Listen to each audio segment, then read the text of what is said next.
Eu queria agradecer a sua disponibilidade de estar aqui, compartilhando um pouquinho do teu conhecimento, para a gente conversar um pouco, tirar essas dúvidas que as pessoas têm, que eu acho que elas têm muitas dúvidas sobre a quimioterapia, sobre cada tratamento na realidade, né?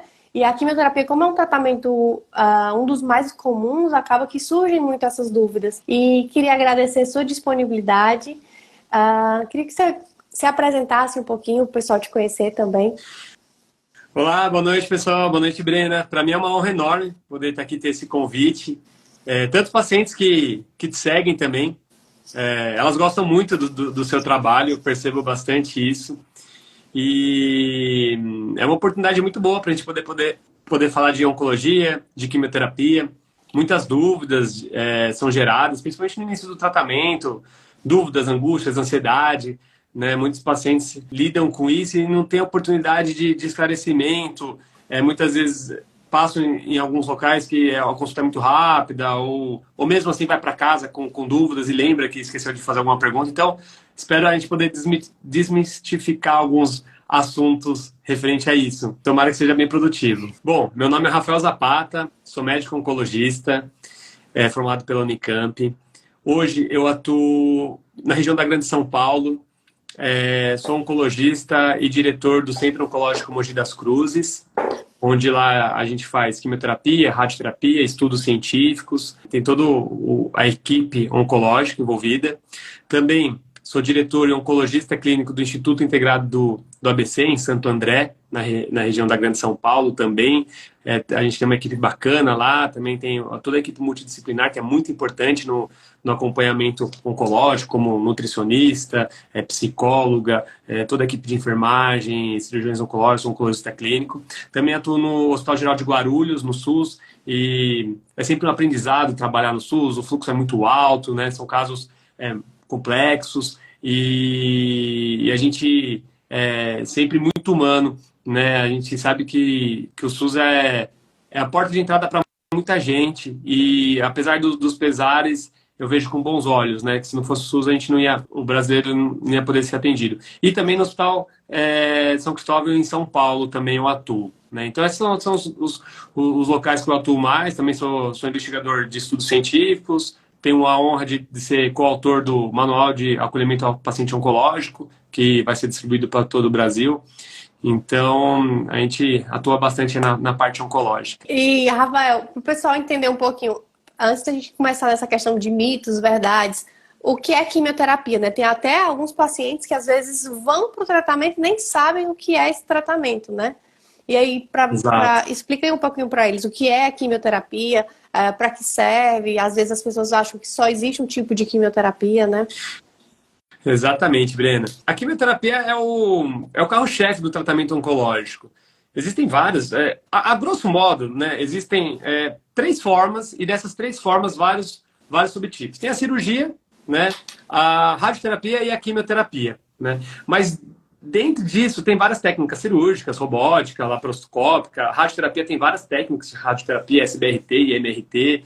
E na parte de remédio, tem quimioterapia, imunoterapia, hormonioterapia, entre outros, né? A quimioterapia, ela é uma medicação para tentar matar o tumor, vamos dizer assim, para tentar atuar e diminuir o tumor, ou fazer sumir, ou controlar de alguma forma. Ou até no intuito preventivo. Alguns casos precisam, operam, tiram o tumor, a pessoa está sem tumor, e a gente faz com o intuito de diminuir a chance dele voltar, do tumor voltar. E tem suas indicações clássicas. Nem todo mundo precisa de quimioterapia. Quando o paciente é diagnosticado com a parte oncológica, a primeira coisa que ele pensa é quimioterapia. Pensa, vou cair cabelo, vou passar mal e etc. Mas muitas vezes nem quimioterapia precisa. Então a gente tem que ver caso a caso, quando é indicado, quando não é indicado. Então, assim, enfim, quimioterapia é um remédio que normalmente entra na veia, tem via oral também. Não quer dizer que via oral é menos ou mais tóxico, varia um pouco. E é para tentar atuar na célula tumoral. Só que tem um porém, ela não atua só na célula tumoral, ela também acaba pegando outras partes do corpo. Por isso que o paciente muitas vezes tem enjoo, vômito, diarreia, outra cai cabelo, algumas vezes, não todas, isso a gente pode falar num dos mitos e verdades Uhum. aí, né? Então, é o carro-chefe, nem todo mundo precisa, mas a gente ainda usa muito. E aí já entra o primeiro mito, né? Que às vezes a pessoa acha que a quimioterapia ela tá fazendo porque não tem mais jeito, né? Não tem mais, não sei se você já ouviu isso, mas às vezes a pessoa fala, o médico tá fazendo quimioterapia, ele escolheu a quimioterapia em mim porque meu câncer não tem jeito, não tem cura. Isso aí já é um mito para ser quebrado, né? Com certeza é um mito. E aí entra dois mitos aí nessa questão. Uma, o pessoal acha, câncer tem cura? Câncer não tem cura? Não, câncer pode ter cura sim. E a gente cura a maioria dos casos quando diagnosticados na fase inicial. Então, por exemplo, um câncer de mama inicial, a gente consegue curar 90% dos casos quando é inicial, estádio 1, por exemplo, de câncer de mama. Então, um câncer de próstata também passa de 90% quando é inicial. Câncer de testículo, dependendo, também passa desse valor. Então, hoje a gente pode falar em cura sim. Só que, claro, existem casos que estão em outras regiões do corpo, em outros órgãos, aí já é um pouco diferente. A gente fala em controle, já não fala em cura. Mas isso é um mito, né? Câncer pode ter cura. Outra coisa, questão da quimioterapia, né? Só acho que vai fazer a quimioterapia se tiver muito avançado, né? Como você perguntou, a pessoa vai fazer quimioterapia porque tá grave, não tem cura. Mas não. Muitas vezes a pessoa tira um tumor de intestino e não tem mais nenhuma região do corpo. Só que para determinados casos, que é boa parte dos casos, precisa fazer quimioterapia para diminuir a chance do câncer voltar.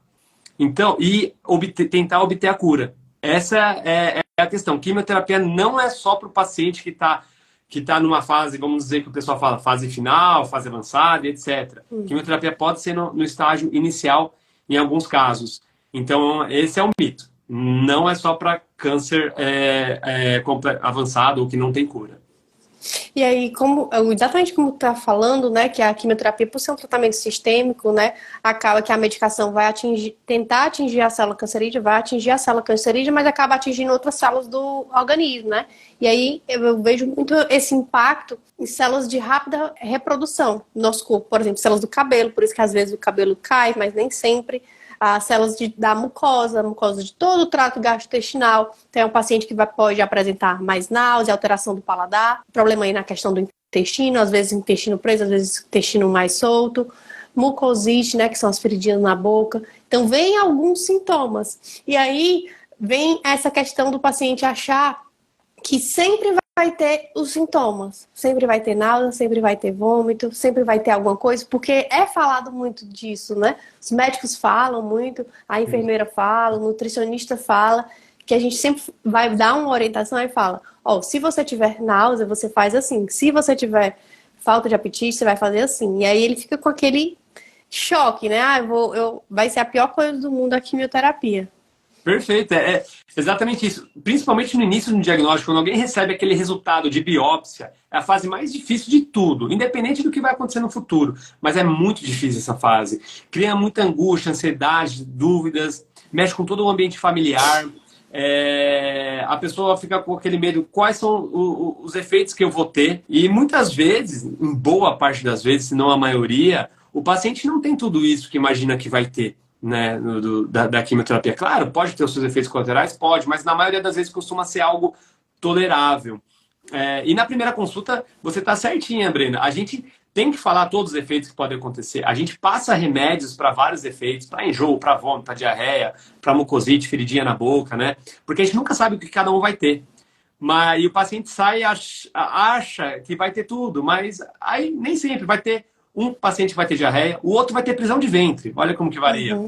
Um vai ter feridinha na boca, outro vai ter alteração nas unhas.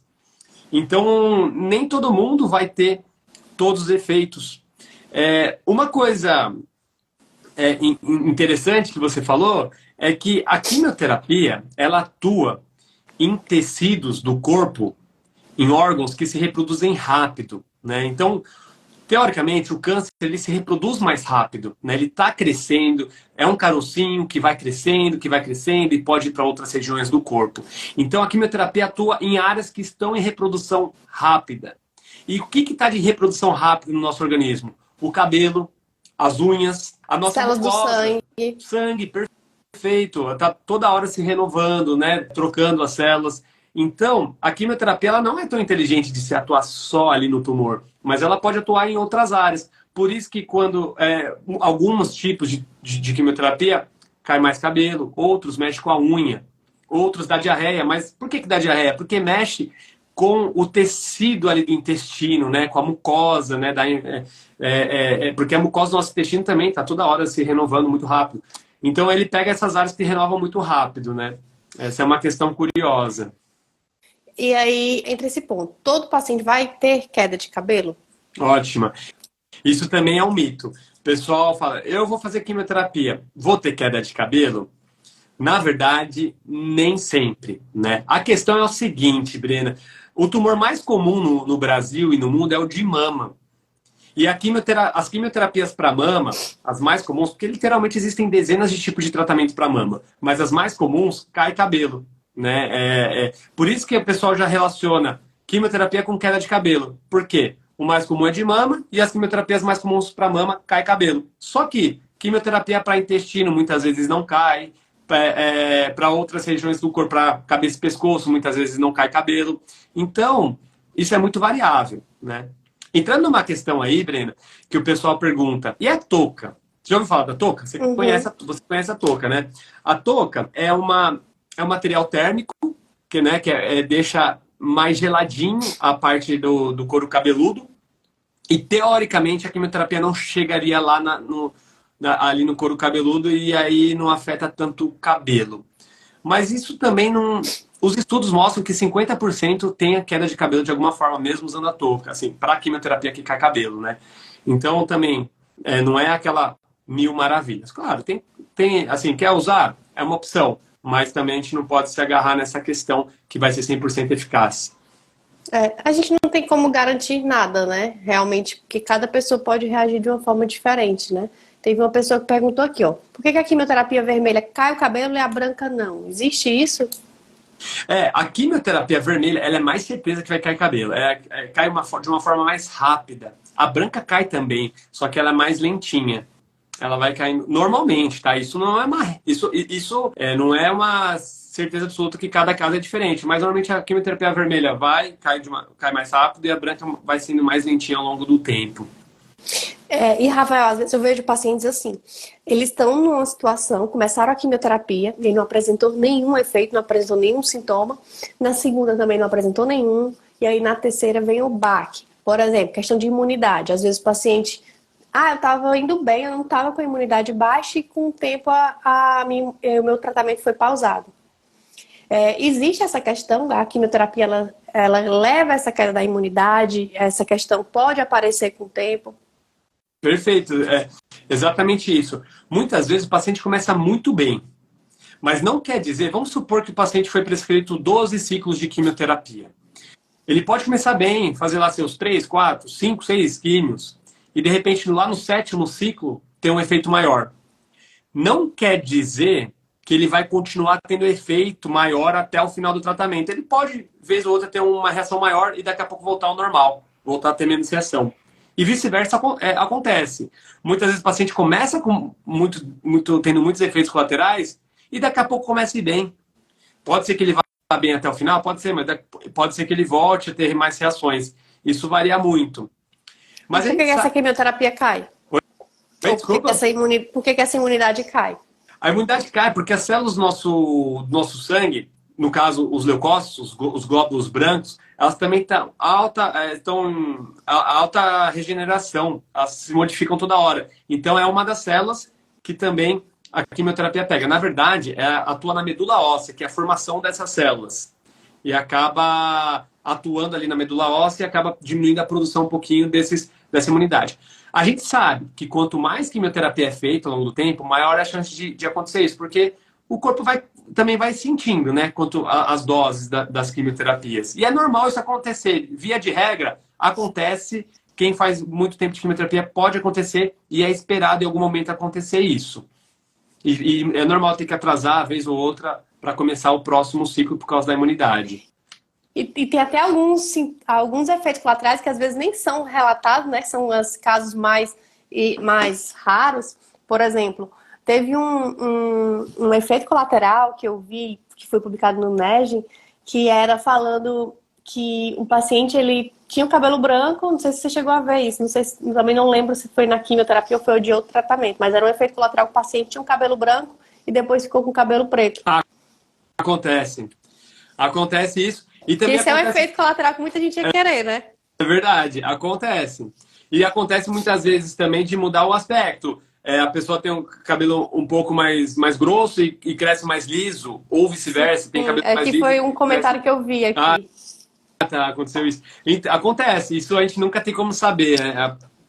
Essa questão. Então, existem alguns efeitos colaterais que são até desejados, né? Isso é uma verdade, pode acontecer. E, Rafael, como é que fica a rotina do paciente? Porque ele fica muito com esse medo, né? Agora que eu vou fazer a quimio, eu não posso fazer nada. Será que eu posso fazer? Será que eu posso fazer exercício? Posso continuar fazendo minhas atividades? Ótimo, muda muito a rotina, né? Quando o paciente vai começar um tratamento oncológico, muitas vezes o oncologista sente que vai ser tudo bem. Claro que só Deus sabe o futuro, só o destino vai falar. Mas muitas vezes a gente pega aquele paciente, a gente já tem na nossa cabeça, esse paciente vai bem, vai ser tudo bem. Só que a gente pensa, o que realmente muda a logística do paciente, isso que é ruim. Muitas vezes o tratamento vai ser tudo bem, mas vai mudar toda a logística familiar. O paciente muitas vezes trabalha, tem que deixar de trabalhar, tem dificuldade de transporte para ir para o local oncológico.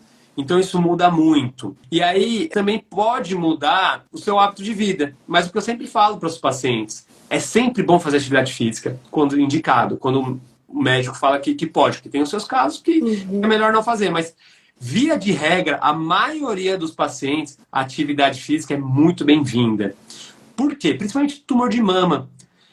A atividade física está comprovado que diminui efeitos colaterais do tratamento e também diminui a chance de recidiva, aumenta a chance de cura. É muito bom fazer atividade física. E qual tipo de atividade física? Principalmente aeróbico. Aeróbico, alguns exemplos. Caminhada, corrida, esteira, hidroginástica, dança, algum esporte. Isso ajuda muito. Claro que se o teu médico liberar. Até que uma pessoa está perguntando aqui, sinto fadiga terrível. Como é que eu faço exercício físico nessa situação? É difícil. A gente tem que respeitar o nosso corpo. Isso é fato. Não é uma coisa obrigatória. Se a paciente está tendo efeitos, fadigas, muito, muito importante, tem que ser respeitada essa questão do corpo. Mas, normalmente, isso é a longo prazo. Claro que se puder fazer durante o tratamento é interessante, mas isso tem que ser um hábito de vida a longo prazo. E a gente sabe, né, dessa questão do exercício físico, que existe essa indicação e contraindicação, não é benéfico na maioria das vezes, mas tem alguns casos pontuais que não é recomendado em algum momento do tratamento, né? Mas em relação à nutrição, o que tem a dizer? A nutrição é essencial. Na verdade, é ideal que todo paciente que vai começar um tratamento oncológico que passe na nutricionista. Isso é importantíssimo, desde cirurgia, químio, rádio, porque muitas vezes o paciente vai para uma cirurgia de estômago, vai perder muito peso. É importante ter esse acompanhamento. Muitas vezes vai fazer uma quimioterapia que dá muito enjoo, vômito, não dá muita fome. É importante passar com a nutricionista. E a radioterapia também, muitas vezes vai fazer radioterapia de cabeça e pescoço, dá muita mucosite, tem dificuldade para engolir, para comer, e aí perde muito peso. Então, a equipe multidisciplinar anda junto. E a nutricionista é importantíssima nesse contexto. Até porque muitas vezes é a nutricionista que tem aquela percepção, olha, ele está perdendo muito peso, não está tendo um aporte calórico adequado, ele acho que vale a pena pensar em passar uma sonda nasointeral para se alimentar bem, melhor. Então, esse acompanhamento em conjunto é essencial. E a nutricionista sabe muito mais de alimentação até do que nós médicos. Você, com certeza, é uma referência para falar em relação ao tipo de alimentação, para cada tipo de quimioterapia, para cada tipo de situação oncológica, até melhor do que a gente como médico. Então, isso é muito importante ter esse acompanhamento conjunto. E é importante até ressaltar que às vezes a gente fala desses casos mais graves, né? Por exemplo, o paciente vai fazer uma cirurgia de estômago, ou então o paciente que é cabeça e pescoço, que são as situações assim mais críticas que a gente vê mesmo, que às vezes a gente faz uma terapia nutricional já de forma preventiva, porque a gente sabe que esses pacientes eles vão desnutrir ao longo do tratamento. E tem outros casos que às vezes são um pouquinho negligenciados, por exemplo, câncer de mama. Câncer de mama, às vezes a pessoa já está acima do peso e a gente acha que está tudo bem. E aí é uma pessoa que pode ter uma composição corporal prejudicada. E ao longo do tratamento, ninguém está prestando tanta atenção na mulher com câncer de mama. Então, qualquer pessoa que esteja um pouquinho acima do peso, com sobrepeso, porque acha que tem reserva que dá para perder ali durante o tratamento. E acaba que se não tiver um ajuste na alimentação, um cuidado mesmo, você acaba que perde muita massa muscular. E aí, isso é uma dos motivos que às vezes o paciente está indo bem durante o tratamento e lá no terceiro, no quarto ciclo começa a ficar mais enfraquecido com sintomas, com a imunidade mais baixa, porque veio perdendo massa muscular e ninguém estava prestando atenção. Sim, perfeito. E uma coisa que você falou é muito importante. Muitas vezes o paciente pensa que só vai perder peso. Muitas vezes é ao contrário, muitas vezes ganha peso. E principalmente para pacientes que vão fazer, na maioria, em boa parte dos casos, vai fazer tratamento para tumor de mama no contexto neoadjuvante ou adjuvante, que é no intuito curativo, né? E o paciente toma muito corticoide, tem que tomar muitas vezes, né? Dá um inchaço maior, dá mais fome e pode ganhar mais peso, mas também não é muito bom também ganhar muito peso, né? Pode acontecer isso de ir perdendo ao longo do tempo? Pode ser, pode acontecer. O nutricionista tem que acompanhar junto. Mas o ganho de peso em excesso também não é legal, né? Não é. Porque aumenta o risco, né? Aumenta o risco da doença mesmo, da progressão da doença, aumenta a inflamação ali do organismo. Então, manter esse peso mais controlado, né? Às vezes, até uma leve perda de peso bem controlada, para que você vá preservando um pouquinho a massa muscular durante o tratamento, em pessoas que têm como risco aí o excesso de peso, obesidade. É interessante durante o tratamento, né? Seja na quimio, ou então vai se preparar para uma cirurgia. Então, a gente faz esse cuidado também. Perfeito. Aproveitando, Brena, tem muito paciente aqui que está me seguindo, né? Que me acompanha em tudo. A gente está falando dessa parte de nutrição. Eu queria também que você falasse um pouquinho do seu trabalho também, para quem tiver oportunidade de conhecer. Sim. Hoje em dia, o meu trabalho é todo na internet, né? E aí eu desenvolvi um programa, que é o Protocolo PASE. Tem até alguns alunos aqui falando nos comentários. O Protocolo PASE é um programa que o paciente ele tem um direcionamento de como ele vai usar a alimentação ao longo do seu tratamento, e a gente tem caminhos diferentes para cada situação. Como você falou, para cada tipo de tratamento a gente tem que ter um cuidado especial, né? Existe esse cuidado que precisa ser pensado. Aí, além disso, tem que saber qual é o seu tipo de câncer, quais são os possíveis sintomas. Então, lá no PASE, o paciente ele tem um direcionamento que começa de acordo com o seu tipo de tratamento, e ele vai ter as orientações por tipo de câncer e por possíveis sintomas também. Então, ele consegue se encontrar onde ele está, no momento que ele está. Aí ele tem orientações de alimentação, orientações de questão de suplementação, tem as nossas ferramentas de controle de sintoma, tem aulas de culinária, tem aulas ao vivo comigo, tem meu suporte também por WhatsApp, de toda a equipe por trás.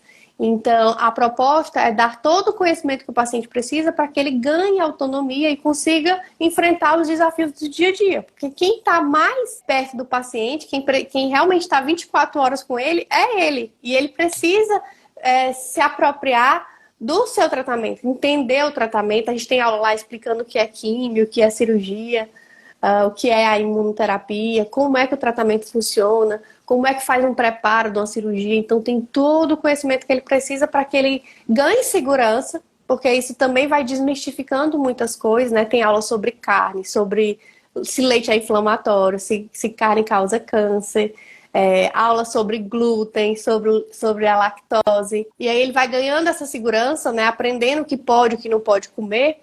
Isso vai desmistificando muitas coisas que eles veem na internet. Eu estou na internet todo dia, mas tem muita desinformação mesmo. Você bota no Google, às vezes tem muita informação errada.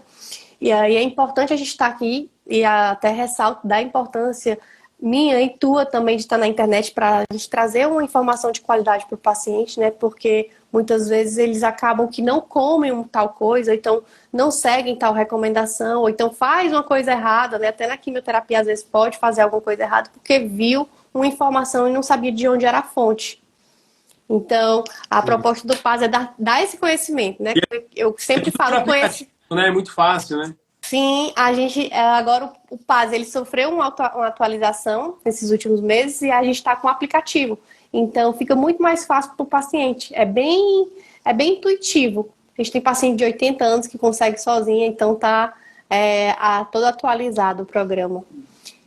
Bacana. E essa questão de... Muitas vezes a internet tem referências muito ruins. E se sabendo filtrar, vai achar boas referências aí para tirar as dúvidas e tudo mais. Isso é importante que você falou.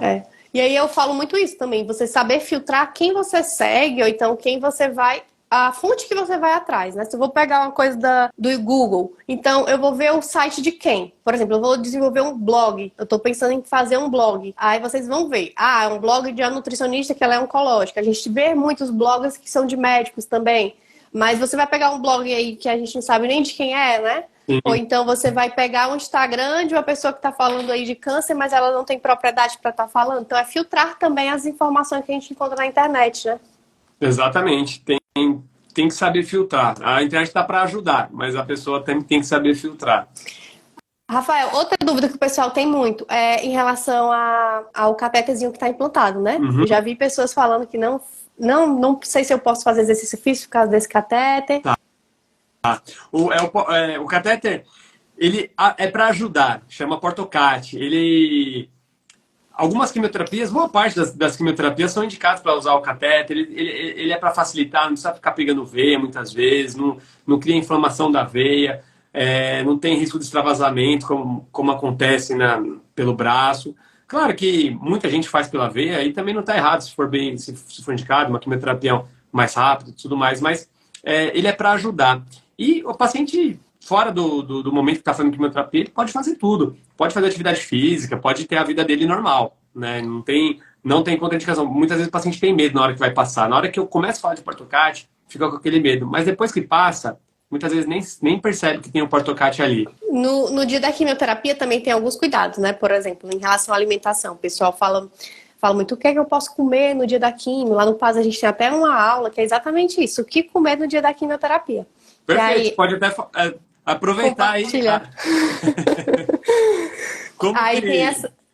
sobre a alimentação no dia, o pessoal acha que tem que estar de jejum, não tem que estar de jejum, né?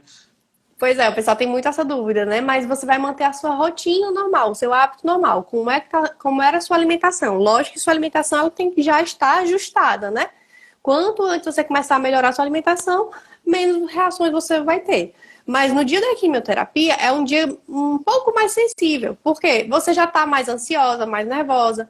Então, você vai o quê? Manter a sua alimentação da mesma forma, se for uma forma saudável, né? E buscar comer alimentos mais leves possíveis. Manter uma hidratação, mas, por exemplo, se for café da manhã, sua quimioterapia é de manhã, então você vai fazer um café da manhã normal que você fazia, né? Bem leve. Na hora do almoço, então vou evitar aí comidas que sejam mais frituras, mais gorduras, uma alimentação mais leve, por exemplo, um frango cozido, então peixe cozido ou assado, um franguinho mesmo, carne vermelha, a digestão um pouquinho mais demorada. Evita mais essa questão de gordura em si, ou então de carboidratos muito refinados. Por quê? Porque no dia da quimioterapia, não é que é um dia especial, que você vai manter o que você já estava fazendo.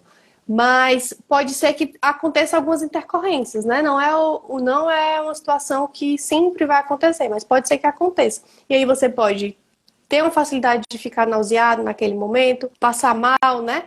Se você também não se alimentar, pode ser que você fique com desmaio, fique ali uma hipoglicemia, a pressão caia.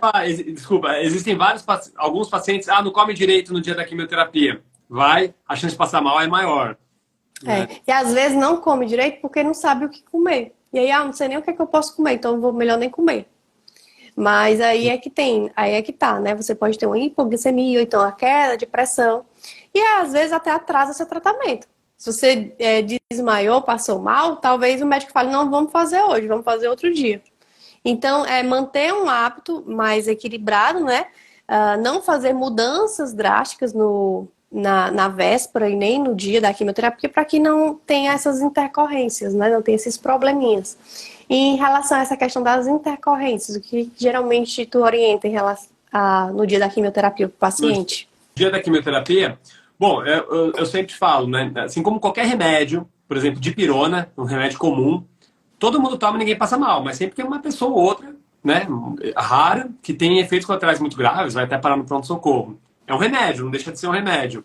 Na maioria das vezes, na hora da infusão, é difícil passar mal de uma forma mais grave, né? Tanto é que boa parte das quimioterapias, a maioria faz antialérgico antes, para ou antialérgico ou remédio para enjoo, para não ter muitas reações na hora, né? Mas todo lugar que faz quimioterapia tem que ter um médico ali de plantão, um serviço acoplado, ou um médico que... Porque se tiver reação, tem que ter uma atuação médica ali.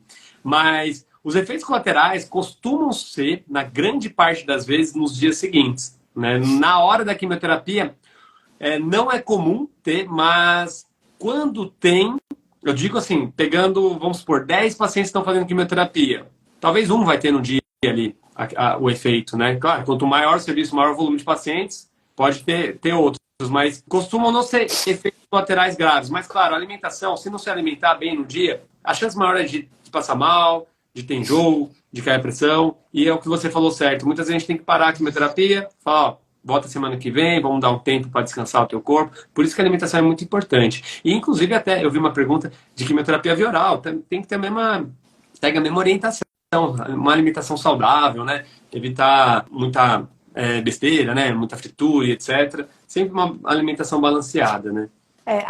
A quimioterapia oral já entra um detalhe a mais, né? Que é possíveis interações, né? Lógico que na quimioterapia intravenosa também tem possíveis interações com os alimentos. Mas na oral, às vezes a interação é no momento da absorção da medicação. Então, dependendo do tipo de medicação que você está fazendo uso, pode ter algumas interações.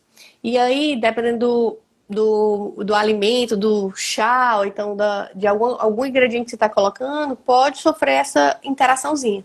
Lá no PAS, por exemplo, a gente tem o guia de interação fármaco-nutriente, que é um guia completo, com todos os medicamentos antineoplásicos. É um guia que eu falo para o pessoal não imprimir, porque ele sempre está em atualização, porque vão surgindo novos medicamentos e a gente vai atualizando.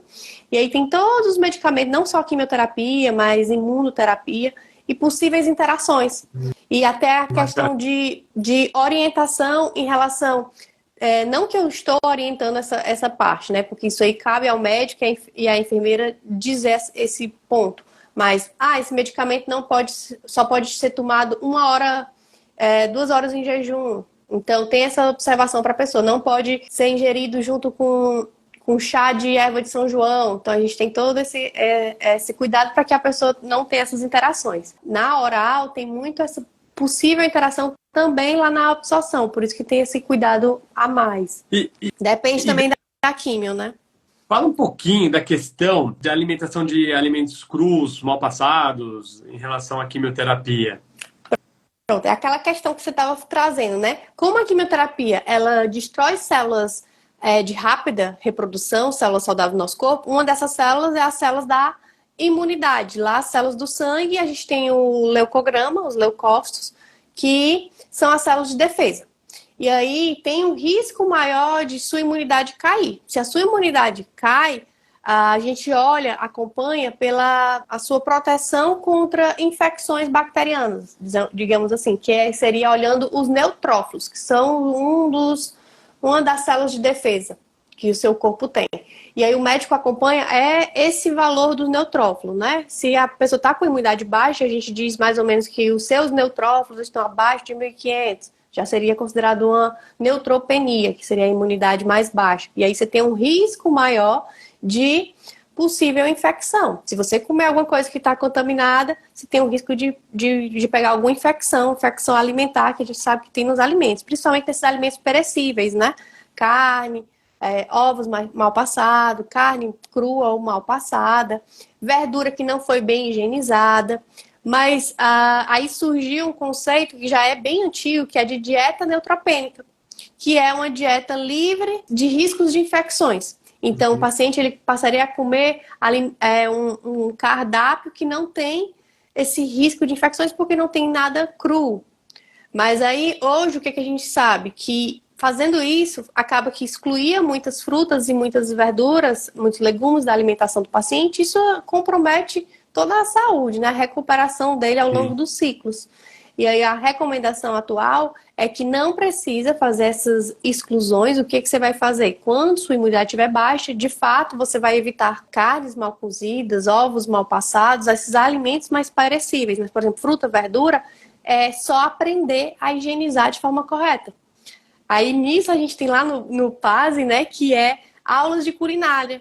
Que nas aulas de culinária, eu tô dentro da cozinha e ensinando como higieniza frutas e verduras, como lava aí um alface, coentro, uma cebolinha, como armazena na geladeira, como guarda, para que você continue comendo, como você lava as frutas, né? Para você continue comendo esses alimentos que são altamente saudáveis, mas com segurança. Porque tem esses cuidados a mais em relação a quando a imunidade estiver baixa. E aí, quando a imunidade estiver baixa, tem outros cuidados, né? Tem o cuidado de aglomerações, de não comer fora de casa, que isso faz parte, sim, porque a gente não tem essa segurança que tem em casa, né? E se comer fora de casa, preferência perguntar como que é lavada a alimentação. Pega num canto de procedência, se evita comer folhas, evita comer verdura crua fora de casa, né? A questão de probiótico também já entraria em outro conceito, mas probiótico também com a imunidade baixa não seria interessante. Às vezes as pessoas têm muito hábito de tomar, por exemplo, kefir, kombucha. Kefir eu sou completamente contra durante a quimioterapia, porque tem um risco muito grande de contaminação, porque kefir, não sei se você sabe o que é, aquele leite fermentado. Não, não conheço esse. Não conhece? É uma bebida que é leite fermentado, que é para a saúde do intestino, que a tradição do kefir, na realidade, é ser distribuída. Uma pessoa vai passando para outra e vai passando para outra. Então a gente não sabe se a pessoa passou com colher limpa, com colher suja.